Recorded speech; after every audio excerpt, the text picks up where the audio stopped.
को धोखा दिया था। अभिनव को पूरा भरोसा था कि मोंटी भी अपने बाप के नक्शे कदम पर ही चलेगा। उसे इन लोगों पर तरस आ रहा था जो राणा को अपना सगा मानते थे। इस ग्रुप में और कौन कौन लोग हैं जिससे मिलना भी बाकी है? मुझसे और अकरम से तो तुम मिल चुके हो, ठीक है? तुम्हारे सामने का इक्का, आर्थर, अलायना, ये 3 बाकी हैं। अलायना मतलब हमारे ग्रुप में कोई लड़की भी है? हाँ, इससे पहले उसकी माँ इस पोजीशन पर थी। 1 साल पहले उसकी डेथ हुई तो अलायना उसकी जगह। वो लड़की नहीं है, वो आग है, चलता फिरता अंगारा है, आंधी है।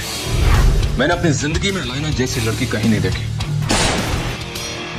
शक्ल, अक्ल और तेवर तीनों है उसमें। मैं कुछ समझा नहीं। जिद्दी है, उसकी जिद के आगे मुझे अपनी जिद भी कम लगती है। कहने को तो हमारे ग्रुप में बस वो एक लड़की है, लेकिन उसे पढ़ पाना हम में से किसी मर्द के बस की बात नहीं है। ये सुनते ही अभिनव समझ गया था कि बलराज का इशारा किस तरफ है। अलायना को यह मनवाना कि वो टाइगर है अभिनव के लिए भारी होने वाला था। फिर भी अभिनव को यह चैलेंज लेने में मजा आ रहा था।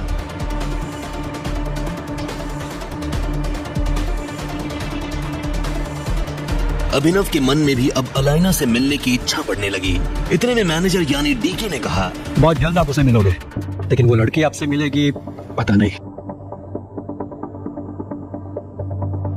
मुझे नहीं लगता कि टाइगर के लिए उसे मनाना मुश्किल होगा। जैसा मैंने सोचा था वैसा लड़का नहीं है ये। बलराज की ये बात सुन डीके के कान खड़े हो गए। बलराज सर, लगता है टाइगर ने आपको रिंग में पक्का है क्या? ये सुनते ही बलराज जोर से हंसा और उसने हाँ में सिर हिला दिया। उसे देख डीके भी जोर जोर से हंसने लगा।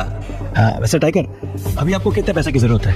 मैं दे देता हूँ, बाद में अकरम सर के ऑफिस से मैं चेक इशू करवा लूंगा। फिलहाल तो मुझे 1 करोड़ रुपए चाहिए और बाकी के 49 करोड़ मेरे नए अकाउंट में डलवा देना। ठीक है, मैं करवा दूंगा। ये सुन डीके उसके लिए पैसे लेने चला गया। बलराज, ये अलायना जो भी लड़की है, इसके बारे में और क्या जानते हो तुम? ऐसे तो सब कुछ जानता हूं मैं, पर वैसे कुछ भी नहीं। नहीं, मेरा मतलब बलराज, तुम्हें पता है मेरा क्या मतलब है? हाँ, मैं जानता हूँ तुम्हारा मतलब। बस उसे अपनी तरफ से चिढ़ने का या गुस्सा होने का मौका मत देना, और ना ही उसके पीछे कुत्ते की तरह जी बिना। और जोक तो बिल्कुल भी मत मारना, जोक मारने वालों को जान से मार देती है वो। वैसे तुम्हें अब ये गाड़ी की जरूरत है टाइगर। मैं अपने मैनेजर को बोल रहा हूँ, तुम यहां से सीधा ग्लो मोटर जाओ, वहां एक गाड़ी तुम्हारा इंतजार कर रही है। ऐसे मैं अभी भर रहा हूं, बाकी जब तुम कब्जे संभालोगे तो उसका डबल दे देना मुझे।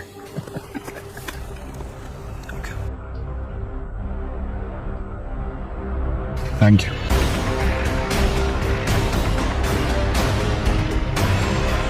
उसने बैंक से पैसे लिए। जल्दबाजी में वो बलराज से ये पूछना भूल गया था कि बलराज ने उसके लिए कौन सी गाड़ी बुक की थी।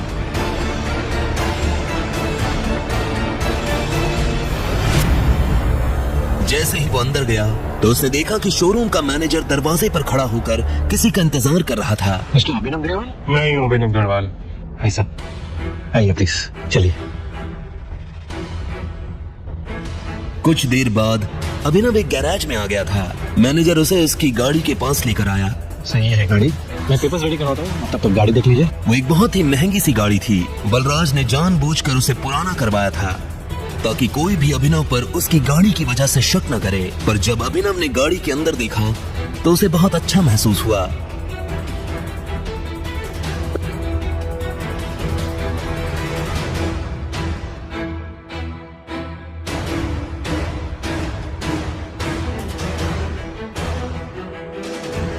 हेलो, ये सब क्या हो रहा है अभिनव? तुम गाड़ी ले रहे हो? तुम कौन हो और तुम क्या चाहती हो? अरे, मैं चाहत, तुम्हारी वाइफ की फ्रेंड। अभिनव ने चाहत को और अकरम की पार्टी में देखा था। हालांकि अभिनव ने वहां उससे कोई बात नहीं की थी, लेकिन वो पार्टी में लगातार अभिनव को ही देखे जा रही थी। उसे पूरा शक था कि अभिनव दुनिया को जो दिखा रहा था असल में वो वैसा नहीं था। और ये सवाल मुझे तो तुमसे करना चाहिए, तुम यहाँ गाड़ी खरीदने कैसे आ सकते हो? अनन्या ने मुझे तो बताया कि तुम गरीब हो। हाँ, मैं गरीब ही हूँ, बस वो अपने बॉस के लिए ले रहा था। चाहत ने उसे कुछ पल के लिए देखा और बोली, पक्का? झूठ तो नहीं बोल रहे हो? मैं तुमसे झूठ क्यों बोलूंगा? पता नहीं, एक काम करती हूँ, मैं अनन्या को भी यही बुला लेती हूँ। दूर से ही सही, जब तुम्हें वो गाड़ी में देखेगी तो खुश हो जाएगी। नहीं, उसे यहाँ बुलाने की क्या जरूरत है? उसे क्यों परेशान करना? तुम बताओ, मैं तुम्हारे लिए कुछ कर सकता हूँ क्या? तुम मुझे ट्रीट दे सकते हो। क्या तुम मुझे ट्रीट पे नहीं लेके चलोगे? देखो, मैं तुम्हारी बीवी की दोस्त हूँ और मुझे नहीं लगता कि तुम्हें मुझे मना करना चाहिए। इससे पहले कि अभिनव उसकी बात का कोई जवाब दे पाता, चाहत ने गाड़ी का दरवाजा खोला और वो पैसेंजर सीट पर जाकर बैठ गई। ठीक इसी वक्त मैनेजर डॉक्यूमेंट्स लेकर आया और उसने डॉक्यूमेंट्स अभिनव को दे दिए। अभिनव भी ड्राइविंग सीट पर बैठ गया। उसे पता था कि चाहत खुद एक रईस परिवार से आती थी, ऐसे में वो उसे अकरम के एक होटल में ले जाने वाला था। चाहत पूरे रास्ते रह रहकर अभिनव को देख रही थी। अभिनव को समझ नहीं आ रहा था कि वो उससे चाहती क्या है। अभिनव की गाड़ी अकरम के होटल के नीचे पार्क हुई। बिजनेस में अकरम किसी की नहीं सुनता, समझे? ठीक है, मैं बाद में कॉल करता हूं। Thank you.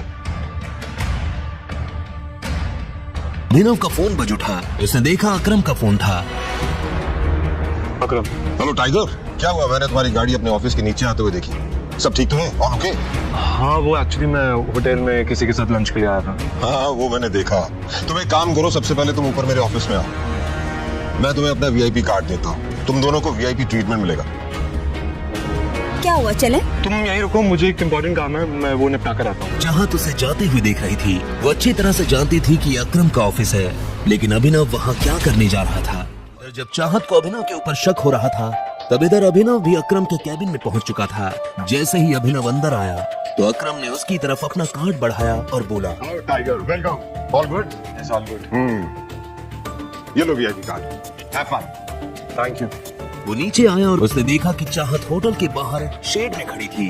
चले? दोनों होटल के अंदर दाखिल हो गए और एक टेबल पर जाकर बैठ गए। अभिनव जानबूझकर चाहत से नजर नहीं मिला रहा था, वहीं चाहत उसे लगातार देखती जा रही थी। क्या हुआ, सब ठीक है? हाँ, सब ठीक है। अच्छा, वैसे तुम इस ऑफिस में काम करते हो क्या? हमें कुछ ऑर्डर करना चाहिए ना, मुझे बहुत भूख लग रही है। वेटर। अभिनव ने चाहत के सवाल को टालते हुए कहा, हेलो सर।